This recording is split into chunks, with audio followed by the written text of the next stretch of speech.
Hindi niyo pwedeng gawin sa amin to! Bahay namin to! Isang buwan mula nang binhin ko to, Joby. Akin na to, kaya lumayas na kayo dito! Lando! Bakit mo binenta tong bahay? Hindi ko alam. Pinapirma lang sa akin doon yung papel eh. Tapos, Pumirma ka naman! Ano ka ba naman, Lando? akin na yung kontrata! Bitawan niyo ako! Lando! Ang sasamahan niya! Ang sasamahan niya! Ang sasamahan niya! Dahil may hirap kami! Dahil may hirap kami! Hindi mo nila!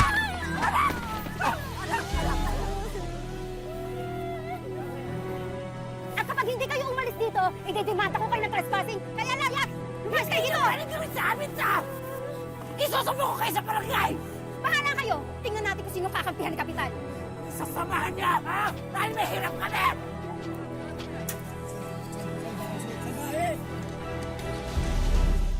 Madalas kung sino pa ang mga inosente at walang laban, sila pa ang pinagtatawanan, kinukutya at minsan pinagsasamantalahan. Gaya po ng tampok naming kwento ngayon, isang binata na may problema sa pag-iisip o mentally disabled. Sila ba ang mga dapat na ituring na may kapansanan o ang mga taong umaabuso at hindi umuunawa sa kanila? Magandang araw po mga kapuso. Ako po si Vicky Morales at ito po ang Wish Ko Lang.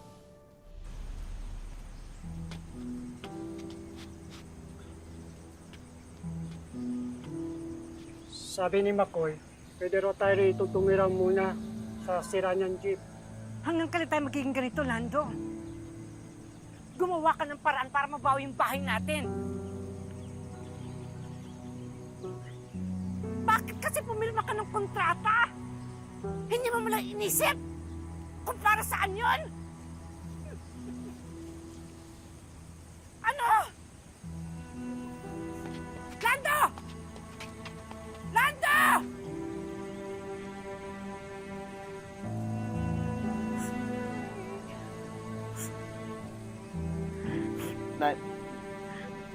Naitigil mo, drive, bro.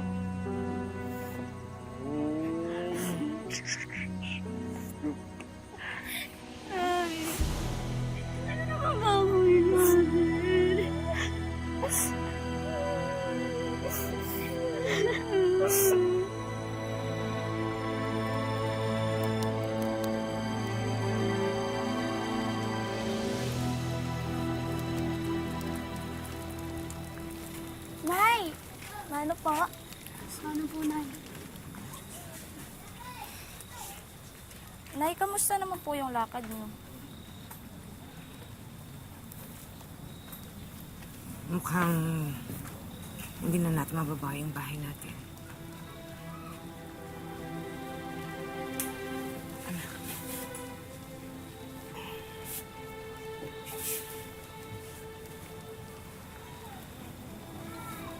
Tapos yung tatay niyo, ilang araw na hindi nagpapakita. Mukhang talagang iniwan niya na tayo. Ano pong gagawin natin?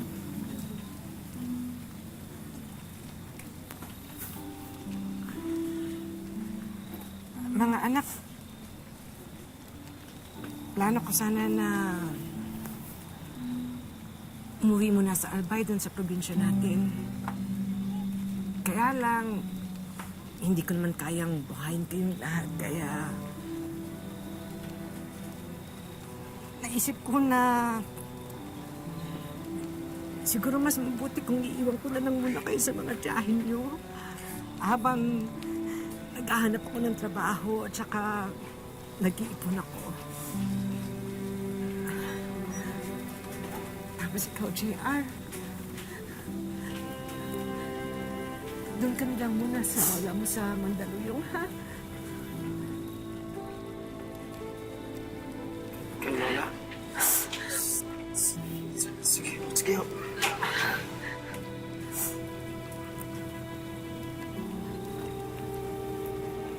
Sa pangako ko sa inyo, babalikan ko kayo. Babalikan ko kayo.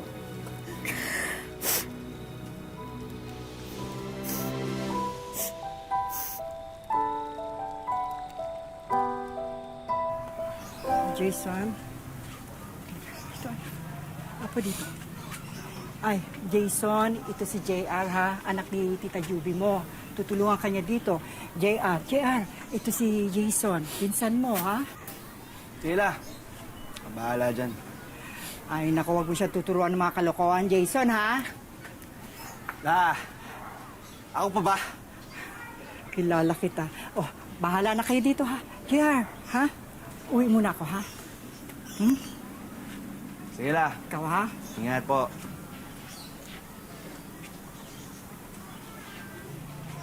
Ikaw pala yung pinsan kong Abnoy eh, ha? Sige. Ganito ang gawin natin, ha? Tutulungan mo ako sa trabaho ko. Okay? O sige na. Trabaho na tayo.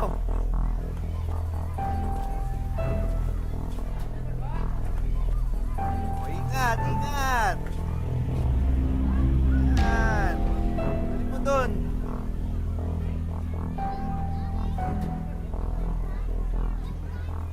Minsan, katapos mo dyan, ha? Nakita mo yung 3 galon na yan?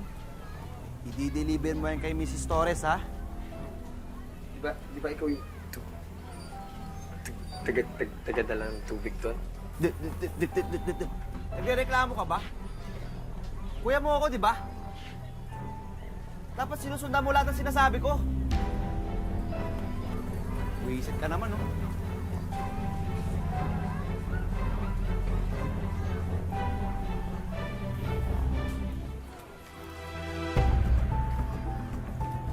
Uy, Insan! Wala kaming pera.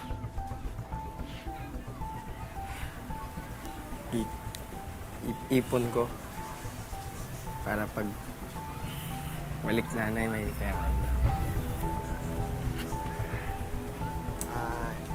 Insan, baka pwede mo naman ako pautangin kasi nubo ako eh.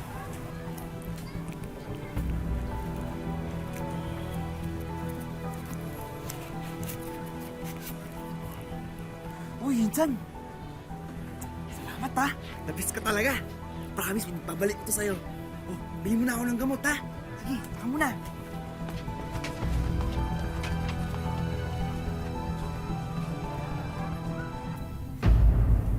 Jason, ano itong parang usok na naaamoy ko dito? Naninigarilyo ka ba? Wala, ala! Nubo lang ako. Nubo lang po. O sige na, linisin mo na yung kulungan ng mga aso ha? Ngayon na! Papula, problema. Ako po bahala na. Sige po, ito po kayo. Mungay ang mata mo.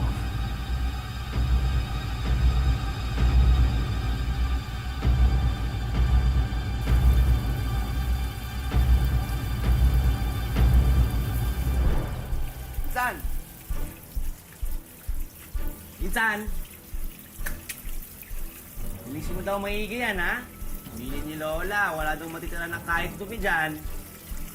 Hoy! Usap kita. Baho? Pasok ka sa loob, bilisin mo maigi, dili. Oh, eh, no? Kita mo yung dumi dyan, oh. Ayan pa, oh. Dili, pasok ka sa loob. Dili na. Yan, bilisin mo dyan sa loob. Yan, yan. Dito, dito, oh. Dito. Dito.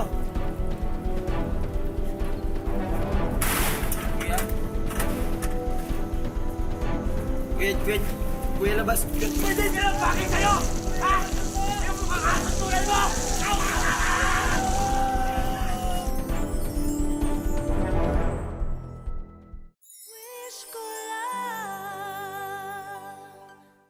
Napilitang ipaampon si JR sa kanyang lola at dito na siya nakaranas ng pagmamalupit mula sa kanyang pinsan. Jason, loko ka talagang bata ka, ha? Hoy! Ano naman? Ano napasin mo? Ha? Ano napasin mo? Alala! Huwag mo ako masigaw-sigaw, ano? Naglilinis lang kami! Naglilinis, ha? Ano napasin mo? Buksan mo! Ayan na! Pumunta ka sa tindahan, magbantay ka! Ano? Ay! Tama na! Ano na? Babae!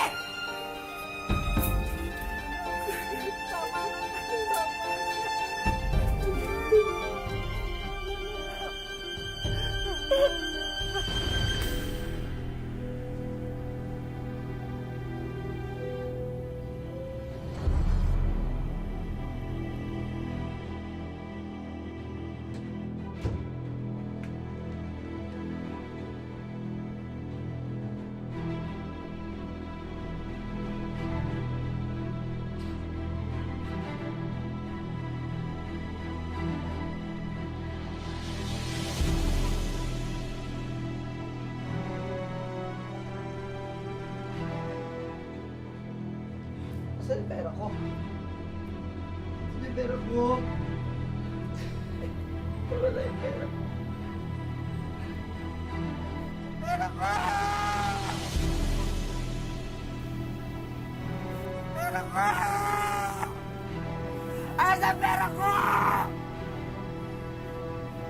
Asan ang pera ko? Tama. Okay.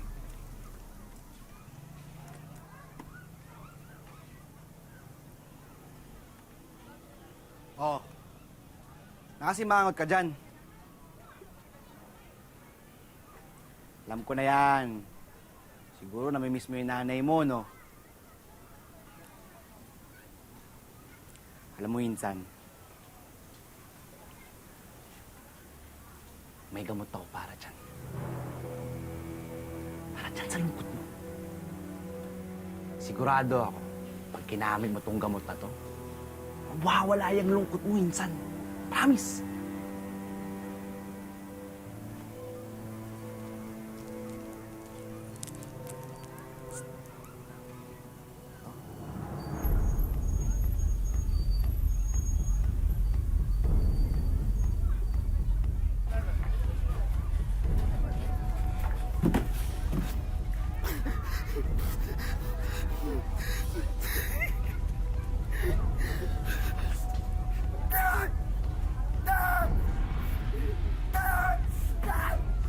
Mga kapitbahay! Tulong! Sino ba nang ginawa mo sa pinsan mo? Pinsan! Ha? Wala ka talaga! Laki sa pinsan mo! Wala akong ginawa dyan, ha? Ano ba na ginagawa mo? Ano ba? Tingnan mo na walang silbi! Lahat na nasa bayan mo binigay mo sa akin! Ha? Gusto mo ba kaya walang kapuha yung pinsan mo? Ha? Ano sa buwan ang loob binigay mo sa akin? Lumayas ka! Layas! Ako mapalayasin mo! Wala akong ginawa sa'yo ulit! Ano mo yan? Ano mo yan? Ano ba ginawa mo, ha? Ano? Ano? Mga kapitbahay!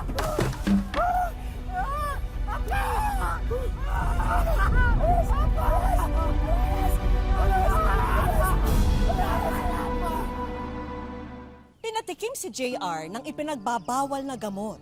At dahil dito, ang dating malambing at mabait na binatilyo ay naging bayolente.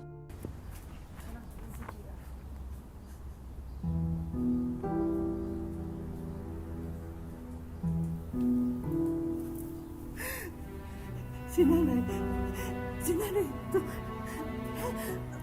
Di ba sabi ko sa'yo, babalikan kita. Nanay ito.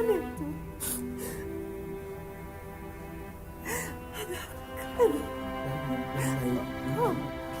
Nanay mo ito. Nanay, mahal ako? Mahal ka rin, nanay. Anak, sorry. Pero iwan ako. Alis ka ba si nanay? Hindi na kita iiwan. Hindi na kita iiwan.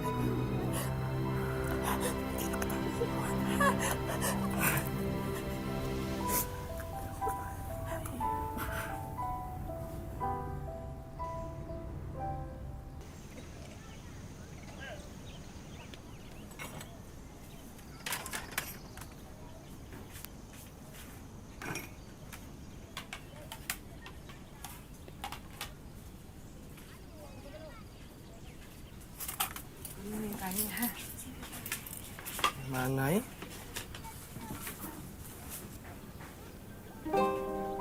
Nanay?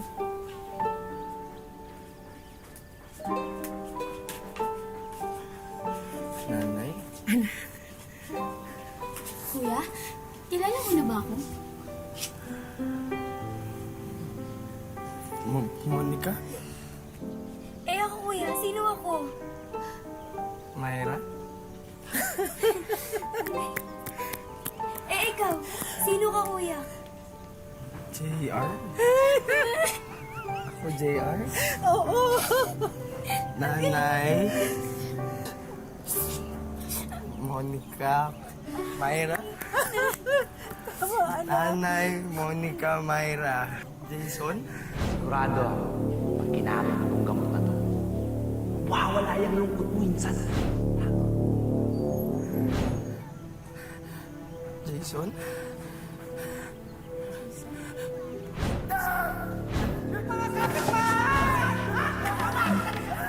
Masakit ulo eh. Masakit sa ulo. Hindi siya masarap eh.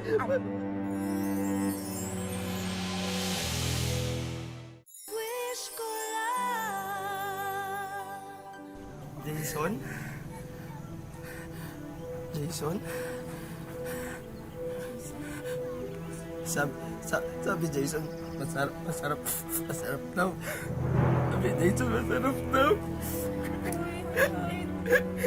Hindi okay. Hindi siya masakit ulo eh. Masakit sa ulo. Hindi siya masarap eh. Masakit sa ulo. Madami kong kita. Sabi Jason, sarap. Sabi Jason, masarap. Hindi mo masarap. Okay.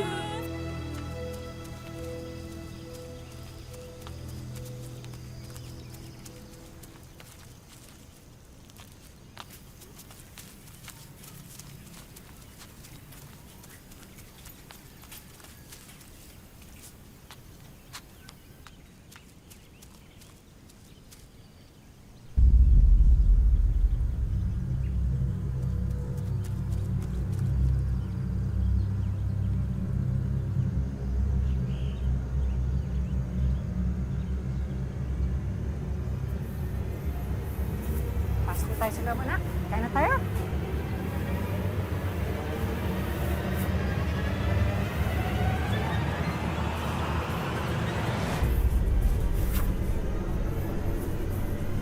Ibig mo, JR? Bigay mo, JR? Hindi, anak! Bigay mo, JR! Tulong! Iwan mo, JR! Bigay mo kami! Tulungan ako! Tulungan ako! Bigay mo kami! Tulungan ako! Tulungan niyo ako! Tulungan niyo ako! Binibigay mo kami!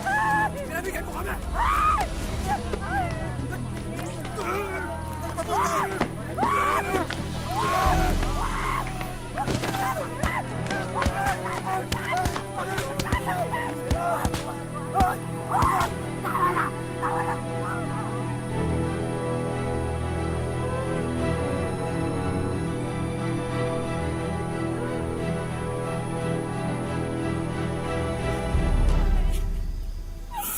Kailangan na natin dalhin sa ospital si Kuya. Tingnan niyo. Matik na niya kayong mapatay, oh. Hindi ako papayag. Anak ko siya. Kuya niyo siya. Hindi ako papayag na makulong siya sa ospital. Na parang isang ulol na hayop. Pero may sakit po siya, Nay. Hindi pa ba natin na mamatay niya tayo? Tama na, tama na. Hindi ako papayag. Hindi ako papayag.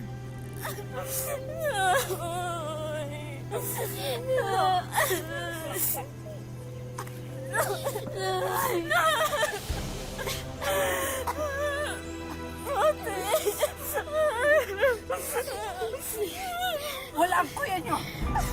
Wala ang kuya niyo. Hanapin natin. Dali!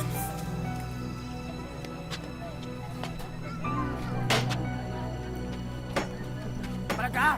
Ha? Ikaw! Ha? Ano? Go! Go! Go! Go! Ha? Go! Ha? Ano?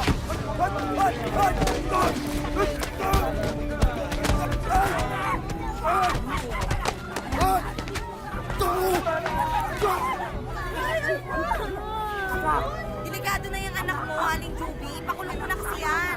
Tama na. Kaya mo na ipakulong ang anak mo. Lumayas na kayo dito. Nakakaperwisyo na kayo. Tama, nakaka-permission na kayo. Umalis na kayo dito. Wala. Sinawag mo yung anak mo eh.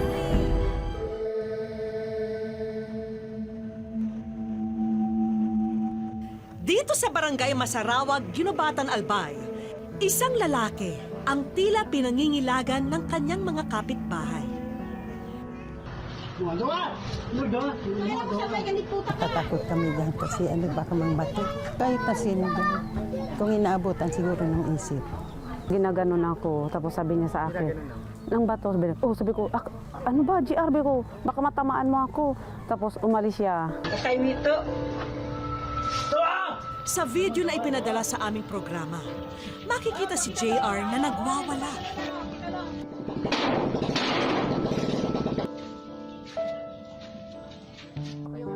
Siya si JR Opiana, 34 na taong gulang. Pero eto siya na madalas natuliro, laging walang kibo, at may mga pagkakataong nagiging bayolente at agresibo. Ito si Jer talaga para salita kung ano-ano, tapos nananakit kung sino-sino, tapos nakakita daw sa puna ng akasya doon. Aminado si Aling Jovita na ipinanganak na hindi husto ang pag-iisip ni JR. Masakit po kasi hindi na nga po ako makaalis-alis. Gusto ko magtrabaho, di ako makapagtrabaho. Ayun na lang palagi ang pinagbabantayan ko. Kasi nananakit siya dito, di ko man maiwanan. Para kay Aling Jovita, magiging panghabang buhay na niyang pasalin ang kalagayan ni JR. Naisin man niyang mapatignan sa espesyalista ang anak, tila malayo naman daw ito sa realidad. Kulang na kulang kasi ang kanyang kinikita sa pangunguhan ng pili at ang ipinadadalang pera ng kanyang anak. Ang gusto ko po muna kay Jer na matulungan siya sa pag-iisip niya. May ano po siya, madala maipagamot. Ipinarating ni Monica sa aming Facebook page ang sitwasyon ng kanyang kuya JR. Awang-awa raw siya sa kanyang ina na mag-isang nag-aaruga sa kanyang kuya. Sumulat po ako sa programa ng GMA sa wish ko lang para po matulungan yung kuya ko sa kondisyon niya kasi alam kong nahihirapan na po yung kuya ko. Kahit ganun po siya, isip bata. Naaano niya po magluto, maglaba, lahat po ng ano kaya niya. Ngayon, hindi niya na magawa dahil sa sitwasyon niya na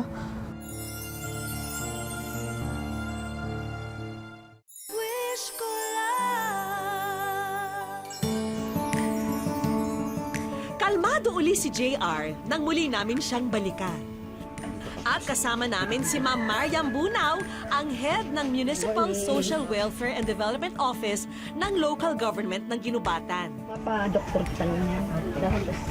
Agad na sumama ang mag-ina papunta sa isang ospital sa Legazpi City.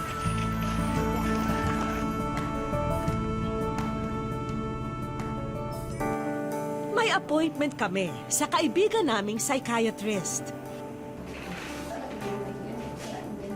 Sa unang pagkakataon ay maipasusuri si JR sa espesyalista. Ang diagnosis ko sa kanya is schizophrenia saka intellectual disability disorder. No?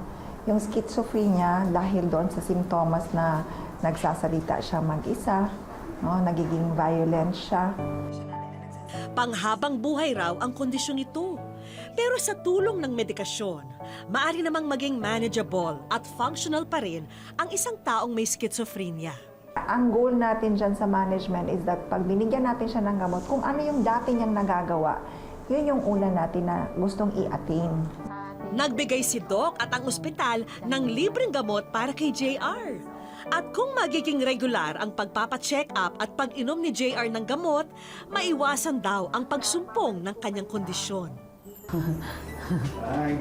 Pero teka, Aling Jovita, may iabot pa ang isa naming kaibigang doktor. Wish ko lang, Ma'am Becky, sana po mapansin niyo po ang aking kuya. Pinapasok na namin si Monica na galing pa sa Antipolo. Tutulungan ka na niyo. Sinimessage ko po sa inyo maraming beses. Ngayon po nagkatotoo. Ang Department of Health saka ang Bicol Regional Training and Teaching Hospital po ay handang tumulong sa inyo. Pumunta na po kayo dito and through our social services po ng Ginubatan, pwede po natin tayo magtulong-tulungan po tayo dito. Dito na nabatid ni Monica na natupad na ang kanyang matagal ng hiling para sa kanyang kuya. Nanay, ako po si Brother Manuel. Bukod sa tulong ng ospital, isang NGO pa ang magbibigay ng medical assistance kay JR. Gusto po namin award sa inyo to para kay JR Opiana. Para sa libreng gamot at saka libreng consultation for 3 months po.